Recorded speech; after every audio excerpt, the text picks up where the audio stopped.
ለጌታ ለአምላክ ብቻ ስገድ የሚል ጥቅስ ኖሮ ቢሆን ኖሮ የስግደትን ጉዳይ በቅዱሳን በመላእክት ብለን መማር አይገባም፣ ስህተት ነው የሚሆነው።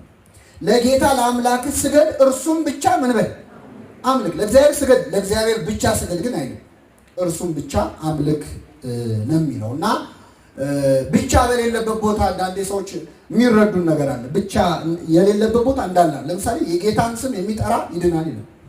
የማን ስም? የጌታን ስም የሚጠራ ሁሉ ይድናል ይላል መጽሐፍ ቅዱስ። በቃ አሁን እዚህ 41 ኢየሱስ እንትን ትራንስፖርት ላይ የሚጠሩ ረዳቶች አሉ አይደል? የት እያሉ የሚጠሩ በቃ ይገባሉ ማለት ነው ቀጥታ። ስለዚህ ይብራራል ተጽፎ እንኳን ብናገኘው ማለት ለጌታ ለአምላክ ስገድ እርሱም ብቻ ምን በል አምልክ ነው የሚለው። ለእግዚአብሔር ስግደት ይገባል። ፈጣሪና አምላኬና ተብሎ ይሰገዳል። ማን ነው የሚሰግደው ለእግዚአብሔር? እመቤታችን ትሰግዳለች። ፍጥረቱ